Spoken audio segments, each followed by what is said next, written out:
Canada's big threat to the United States back in March just came full circle, and it's not pretty. To refresh your memory, Canada warned Trump not to implement tariffs and that retaliation would be coming. They even went as far as to say, if this trade war escalates, we're going to shut off your electricity. Well, now we have a health report on the Canadian economy, and let's just say that the tariffs didn't really backfire on the United States as bad as they did for Canada.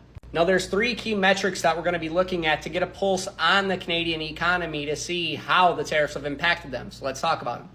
So first is the jobs report. The jobs report came out for Canada, and it shows that in July alone, they lost 40,800 jobs.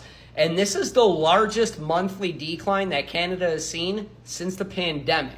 Manufacturing jobs were hit the hardest, as obviously the tariffs are going to impact shipping and goods. So you expect to see the biggest decline there, but also wholesale and retail jobs also took a significant loss. And I wish I could say that that was the only bad report to come out of Canada, but I told you there's two more that we got to cover.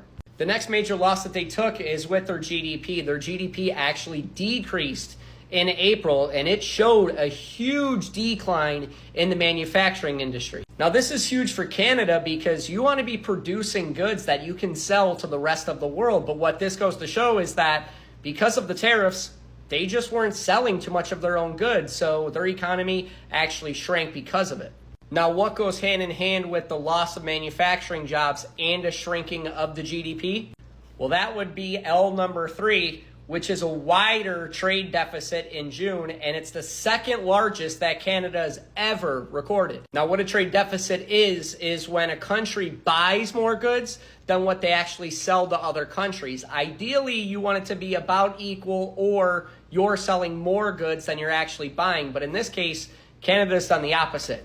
They're actually buying a whole heck of a lot more goods than they're producing and selling to other countries. So for Canada, the threat of retaliation and the tariffs backfiring against the United States just didn't really happen, and Canada's economy isn't looking too great right now. Now, how exactly can Canada fix all of this? Well, you could use the old adage, if you can't beat them, join them, because right now the neighbors to the south are focused on bringing back more manufacturing jobs to ultimately be able to sell goods to the rest of the world and bring in more money and grow the GDP.